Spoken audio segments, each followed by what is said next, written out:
Assalamualaikum warahmatullahi wabarakatuh. Selamat sore, berjumpa lagi dengan saya Dwi Fitri Wiono dalam acara kajian filsafat. Pada pertemuan yang pertama ini saya akan membahas tema yaitu pengantar filsafat. Sebelum saya menjelaskan apa itu filsafat, maka perlu untuk kita kaji bersama terkait dengan mengapa atau persepsi masyarakat tentang filsafat. Yang pertama, pandangan masyarakat tentang filsafat sebenarnya terbagi menjadi dua. Yang pertama adalah filsafat menjadi pandangan sosok seorang filosof. Yang kedua, filsafat sebagai ahli, yang itu menjadi bahan kajian kita dalam beberapa pertemuan ke depan. Yang pertama, filsafat sebagai alat. Filsafat sebagai alat, maka yang akan kita kaji adalah bagaimana metode-metode dalam kajian filsafat. Kita akan mengkaji filsafat dari sisi ontologi, filsafat dari epistemologi, filsafat dari aksiologi. Nah, ketiga hal nanti akan kita bahas dalam pertemuan-pertemuan berikutnya. Yang kedua, filsafat sebagai produk pemikiran. Dari filsafat ini, masyarakat menganggap bahwa produk-produk pemikiran semisal Socrates, Plato, Aristoteles di awal-awal atau di abad modern yang dikenal dengan filsafat modern, kita kenal dengan tokoh-tokoh semisal Marx, Nietzsche, Feuerbach dan seterusnya. Nah, yang terkadang pemikiran mereka dianggap menyimpang oleh sebagian masyarakat. Maka catatan yang penting adalah perlu dibedakan antara filsafat sebagai alat atau metode, filsafat sebagai produk pemikiran. Berikutnya, kita akan mengkaji di pertemuan yang ketiga terkait dengan bagaimana sejarah filsafat mulai dari filsafat abad Yunani sampai filsafat post-modern. Sebagai catatan-catatan penting untuk menghantarkan sebelum kita belajar filsafat, yang pertama adalah belajar filsafat harus kita ketahui ada dua komponen besar, ada dua pergeseran besar. Yang pertama adalah pergeseran dari mitos ke logos. Nah, pemikiran besar dunia tidak lepas dari pergeseran antara mitos ke logos. Kemajuan-kemajuan peradaban dunia atau kemajuan peradaban pemikiran dunia tidak terlepas dari pergeseran dari paradigma mitos ke paradigma logos. Kedua komponen besar ini atau kedua kutub besar ini, kalau kita kaji secara detail, mitos semisal, mitos merupakan kebenaran yang temporer atau kebenaran berubah-ubah sesuai dengan konteks, tempat, dan waktu. Maka kebenaran mitos tidak hanya terbatas pada aspek-aspek mistis sebagaimana yang kita kenal hari ini.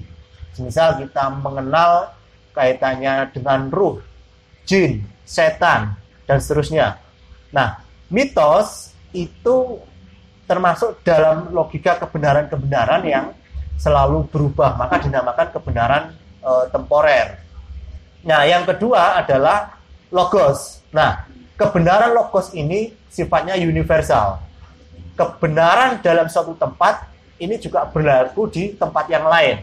Kebenaran dalam satu waktu ini juga akan berlaku pada waktu yang lain. Ini yang membedakan antara mitos dan logos. Maka abad kegelapan Yunani sehingga memunculkan suatu peradaban maju itu lantaran perubahan pemikiran dari mitos ke logos. Yang kedua, kemajuan peradaban Islam itu juga diawali dari pergeseran mitos ke logos. Kemajuan peradaban Eropa itu juga diawali dari pergeseran mitos ke logos. Dan juga pada era abad sekarang, di mana kiblat pengetahuan itu masih tersentral pada peradaban Barat yang masih menitik beratkan pada aspek-aspek pemikiran logos. Bukan berarti Eropa atau Barat tidak pernah mengalami abad kegelapan atau Dark Age yang itu kita istilahkan dengan konsep pemikiran mitos. Sebelumnya, terkait dengan mitos dan logos, ada 3 catatan penting untuk menghantarkan kajian filsafat. Yang pertama adalah curiosity.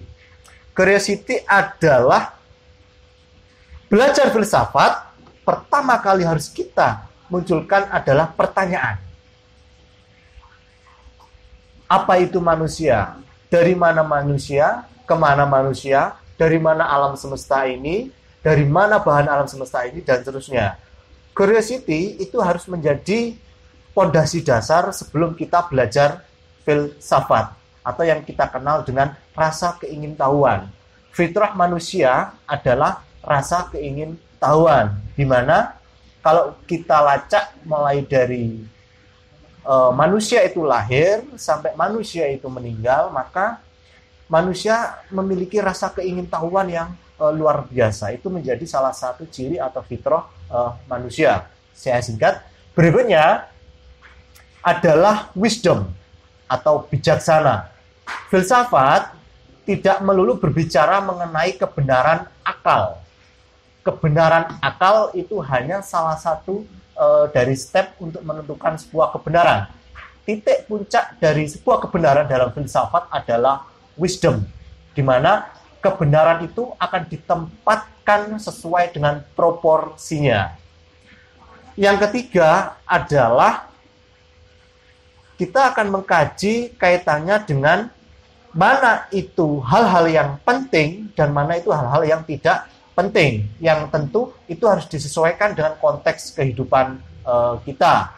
Jadi, saya simpulkan ada 3 catatan penting dalam menghantarkan kita untuk belajar filsafat. Yang pertama adalah curiosity, terus yang kedua adalah wisdom, terus yang ketiga adalah memilah mana itu yang penting dan mana itu yang tidak penting. Jangan sampai belajar filsafat seperti kita belajar ilmu di menara Gading. Harus kita kaitkan kajian-kajian filsafat dengan kehidupan kita. Boleh kita belajar kaitannya dengan bagaimana kebenaran yang muncul di abad-abad awal munculnya filsafat, seperti bagaimana asal-usul alam semesta ini, bagaimana asal-usul bumi ini. Nah, kita hanya belajar dari sisi struktur pemikirannya, tapi dalam konteks hari ini, kita tidak perlu mempertanyakan dari mana asal-usul bumi. Dari mana asal-usul alam semesta ini? Karena pertanyaan-pertanyaan ini tentu tidak kontekstual dengan kehidupan kita. Tapi bukan berarti kita tidak mau belajar kaitannya dengan perkembangan pemikiran-pemikiran pada abad Yunani. Kita hanya mengkaji dari sisi bagaimana struktur pemikiran tokoh-tokoh filosof pada abad filsafat di era Yunani.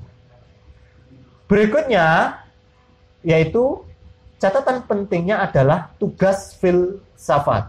Nah, tugas filsafat ini ada beberapa hal. Yang pertama adalah tugas filsafat itu adalah memperjelas konsep. Bagaimana memperjelas konsep? Tentu dalam kajian filsafat nanti akan dibahas dari aspek ontologi. Bagaimana aspek ontologi? Belajar tentang kebenaran, tentu hal yang pertama kali yang harus kita perjelas adalah tentang konsep. Nah, ini secara mendalam dan secara terstruktur nanti akan kita kaji dari aspek kajian filsafat, yaitu pada bab ontologi. Dari konsep inilah, kalau kita kaji di berbagai kajian-kajian atau diskusi, kerap ada perbedaan perspektif, kerap ada perbedaan konsep, kerap ada perbedaan definisi. Saya contohkan, semisal ketika kita membahas tentang konsep pendidikan, maka para akademisi atau pengambil kebijakan mendefinisikan pendidikan secara perspektif. Ada yang mengatakan pendidikan hanya dari sisi aspek-aspek formalitasnya saja. Ada yang menyampaikan filsafat pendidikan dari sisi secara universal. Tentu dua aspek ini harus kita kaji secara mendalam dari sisi definisi. Di sisi yang lain atau di contoh yang lain, kita kerap mendengar perdebatan kaitannya dengan konsep pemerintahan dalam Islam. Kita akan mengkaji kaitannya dengan bagaimana sistem pemerintahan yang sesuai dengan ajaran Islam.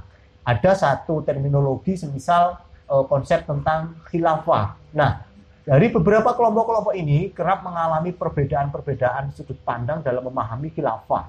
Karena apa? Antara kelompok satu dengan kelompok yang lain ini memiliki definisi atau konsep yang berbeda. Maka dari itu, sebelum mendiskusikan berkaitan dengan salah satunya, semisal dalam konsep khilafah, maka harus didudukkan konsep dari satu kelompok dan juga kelompok yang lain sebelum kita melangkah lebih jauh berkaitan dengan seperti apa konsep pemerintahan dalam Islam. Itu salah satu contohnya. Karena apa? Dari perbedaan konsep ini akan memunculkan yang pertama adalah pertengkaran, yang kedua adalah pertikaian, dan yang ketiga adalah perdebatan. Tentu kita tidak menginginkan ketiga hal ini, maka kita harus memperjelas dulu konsep. Maka filsafat bisa masuk dan menjadi tugas utama dari filsafat adalah memperjelas konsep. Yang kedua adalah critical concept atau mengkritisi. Nah, filsafat tidak hanya berbicara mengenai aspek-aspek mengkritisi fenomena-fenomena kehidupan, tapi juga mengkonstruksi.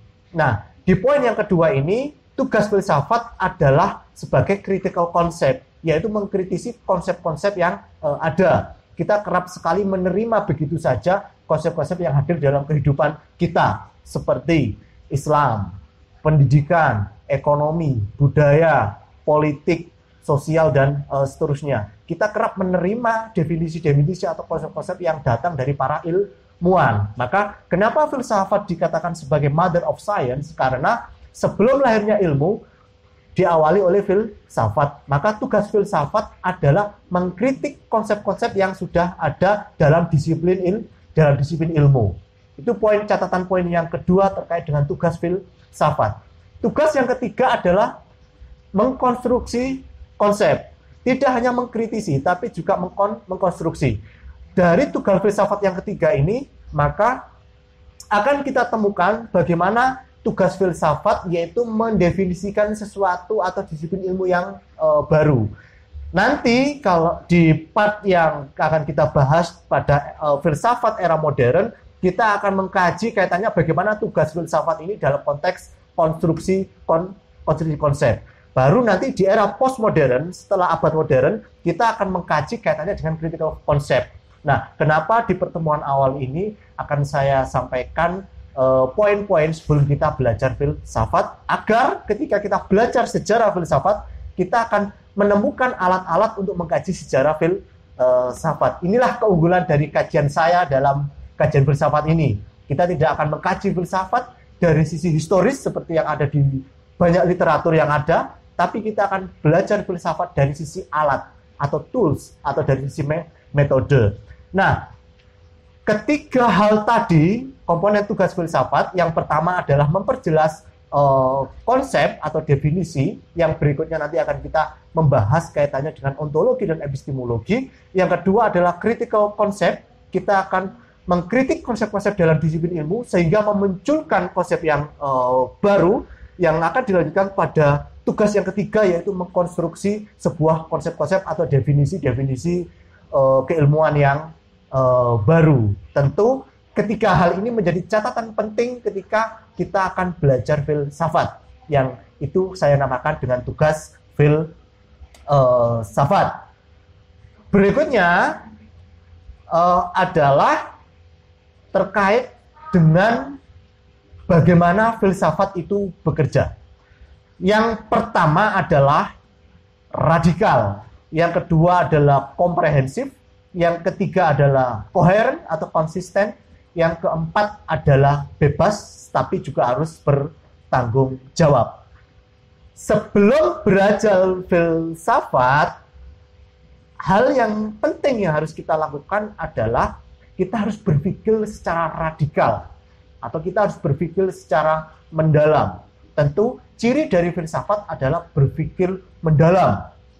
Tidak hanya berpikir pada aspek-aspek permukaan saja, tapi harus diiringi oleh pertanyaan-pertanyaan secara mendalam. Semisal seperti bagaimana kita belajar tentang Tuhan, belajar tentang manusia, belajar tentang alam. Semisal dari mana alam ini, kemana alam ini, dari mana bahan alam ini, dan seterusnya. Akan tetapi, kita akan berbicara mengenai aspek yang kedua, yaitu aspek komprehensif. Selain mendalam, maka langkah berikutnya adalah harus secara komprehensif. Nah, pertanyaan yang muncul adalah ketika suatu kajian itu mendalam, secara otomatis pasti tidak akan komprehensif. Dalam kajian filsafat, justru dari kajian mendalam itu tidak akan menghantarkan kita pada sebuah titik temu pada konsep kebenaran, tapi harus secara meluas, mendalam dan meluas. Ini yang saya katakan sebagai sebuah kajian secara komprehensif. Tidak hanya secara mendalam dan komprehensif, tapi juga harus koheren atau konsisten. Ketika di awal kita membahas dari sisi pendekatan ontologi, maka sampai di titik akhir kita juga harus membahas dari sisi kebenaran ontologi. Ketika di awal kita mengkaji dari sisi kebenaran etik, maka di akhir kita harus juga membahas sampai pada titik di mana kebenaran etik itu kita kuasai. Ketika kita mengkaji dari sisi kebenaran empiris, maka sampai di akhir kita harus juga mengkaji dari sisi kebenaran empiris. Jangan sampai kajian-kajian untuk memperoleh kebenaran ini dicampur adukkan antara kebenaran akal, kebenaran empiris, ataupun kebenaran etik, apalagi sampai pada kebenaran wahyu. Ini jangan sampai dicampur adukkan. Itu yang dikatakan sebagai kebenaran koheren atau konsisten atau terstruktur dalam menentukan sebuah kebenaran. Yang keempat, belajar filsafat itu harus bebas. Akan tetapi catatan pentingnya adalah harus bertanggung jawab. Tidak hanya bebas, karena berpikir itu hakikatnya adalah bebas. Tidak ada satupun aturan atau aspek-aspek yuridis yang dapat mengatur pemikiran atau membatasi sebuah pemikiran. Maka pemikiran itu hakikatnya atau sejatinya adalah bebas. Akan tetapi ketika pemikiran ini disampaikan kepada khalayak masyarakat atau publik, maka konsekuensinya adalah kita harus bertanggung jawab kepada hasil-hasil pemikiran kita yang akan kita sampaikan kepada masyarakat yang lain.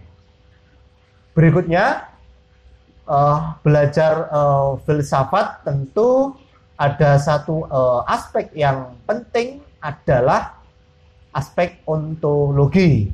Ini kajian yang pertama yang banyak dibahas di berbagai literatur, yaitu ontologi.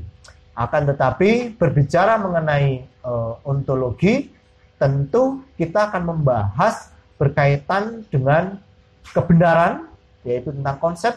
Terus yang kedua adalah kebaikan, dan yang ketiga adalah keindahan. Ketiga hal inilah yang akan dibahas pada dimensi atau filsafat ontologi yang akan kita bahas pada pertemuan berikutnya. Nah, catatan penting adalah filsafat, selain kajian-kajian filsafat secara menyeluruh, ada filsafat yang dari sisi filsafat secara khusus. Di dalam disiplin ilmu kita mengenal filsafat agama, filsafat budaya, filsafat pendidikan, filsafat politik, filsafat ekonomi, filsafat bisnis. Itu merupakan filsafat-filsafat yang secara khusus banyak dibahas di dalam berbagai disiplin ilmu. Catatan penting dari aspek ontologi ini adalah nanti yang akan kita bahas adalah yang pertama terkait dengan kebenaran. Kita akan berbicara mengenai konsep, nanti ada mengkaji tentang logika. Terus yang kedua, nanti kita akan mengkaji tentang kebaikan, yaitu kebenaran yang sifatnya kontekstual. Kalau yang pertama adalah sifatnya absolut, kebenaran dalam konteks konsep ini adalah absolut. Terus yang kedua, kita akan berbicara mengenai kebaikan. Nah, maka ini adalah sifatnya kontekstual. Kalau dalam kajian filsafat, di dalam literatur kita kenal dengan kajian-kajian aksiologis. Nah, terus yang ketiga, kita akan membahas titik puncak dari filsafat adalah keindahan. Kita akan berbicara mengenai siapa. Maka ketiga hal ini dalam kajian ke depan akan kita dalami berkaitan dengan konsep secara komprehensif, secara kontekstual, dan secara subjektif. Mana itu kebenaran objektif, mana itu kebenaran subjektif. Berikutnya, pada pertemuan yang berikutnya yang akan kita kaji adalah berkaitan dengan aspek-aspek epistemologi. Akan tetapi sebelum kita membahas tentang epistemologi, dari sisi ontologi ada dua komponen penting untuk menghantarkan para calon-calon filosof untuk mempelajari filsafat. Yang pertama adalah terkait dengan jenis-jenis filsafat dalam kajian ontologi. Yang pertama adalah konstruktif filosofi, terus yang kedua adalah critical filosofi. Nah, kedua hal ini penting yang perlu dicatat oleh para calon filosof untuk memahami belantara kajian filsafat yang di beberapa step kemudian nanti akan saya bahas dari sisi historis. Ingat, catatan penting dalam kajian filsafat, belajar filsafat itu ada dua. Yang pertama dengan menggunakan pendekatan historis, dan yang kedua dengan menggunakan metodologi. Berikutnya tentang epistemologi. Kalau yang di awal tadi kita akan membahas tentang mengantarkan untuk dari belajar ontologi. Yang kedua ini sebagai pengantar, yaitu berkaitan dengan belajar epistemologi, yaitu prosedur berpikir atau cara berpikir. Dari mana ilmu itu hadir, terus juga sumbernya dari mana, dengan cara yang seperti apa, dan diarahkan kemana pengetahuan itu. Maka kita akan banyak berbicara mengenai aspek-aspek benar atau salah. Nah, catatan yang berikutnya, kalau kita belajar tentang epistemologi, maka kita akan membahas kaitannya dengan alat filsafat. Bagaimana alat untuk memperoleh pengetahuan kalau dalam kajian epistemologi. Nah, alat filsafat yang pertama adalah panca indera. Nah, alat panca indera ini sebagaimana yang kita pahami bersama, ada alat pendengar, ada alat untuk melihat, ada alat untuk perasa, ada alat untuk mengetahui seperti apa alat-alat dalam struktur tubuh kita itu dalam memperoleh kebenaran yang nanti di kemudian dalam kajian filsafat kita kenal dengan kajian-kajian sains atau empiris, dengan menggunakan akal, dengan menggunakan indera penglihat, pendengar, dan seterusnya. Nah, alat filsafat yang kedua adalah akal. Nah, akal, semenjak kecil kita belajar tentang ilmu pengetahuan, kita selalu dihadirkan untuk memperoleh pengetahuan itu harus menggunakan akal dan empiris. Menurut saya, ini sebenarnya menjadi kesalahan terbesar ya, dalam dunia pendidikan kita. Dalam dunia pendidikan kita hanya diajarkan pada dua aspek. Yang pertama adalah akal, dan yang kedua adalah panca indera. Nah, Belajar filsafat tentu akan memberikan nuansa tersendiri bagaimana para calon filosof ini, terutama yang menggeluti dalam bidang pendidikan, untuk mengembangkan kurikulum pendidikan atau untuk mengembangkan pembelajaran tentu dengan menggunakan alat filsafat. Yang ketiga, alat filsafat adalah nurani. Nah, nurani ini yang tidak banyak digunakan dalam dunia pendidikan, atau ketika dunia pendidikan menggali sebuah ilmu pengetahuan tidak jarang menggunakan nurani.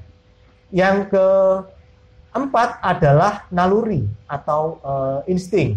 Nah, naluri ini dalam metode pembelajaran atau dalam dunia pendidikan kita tidak menyentuh pada alat ini. Tentu di dalam kajian-kajian filsafat ke depan kita akan banyak mengkaji bagaimana manusia itu memperoleh pengetahuan tidak hanya pada aspek panca indera, akal, tapi kita akan belajar bagaimana naluri itu bekerja untuk memperoleh pengetahuan, bagaimana insting itu bekerja untuk memperoleh pengetahuan, bagaimana intuisi itu bekerja untuk memperoleh pengetahuan, dan bagaimana imajinasi itu bekerja untuk memperoleh pengetahuan.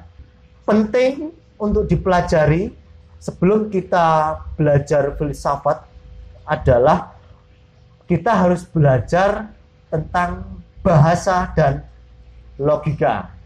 Catatan penting kedua komponen besar ini dalam dunia pendidikan tidak banyak didalami. Bahasa hanya berhenti pada aspek satu disiplin ilmu saja, dan juga logika hanya berhenti pada beberapa disiplin ilmu saja.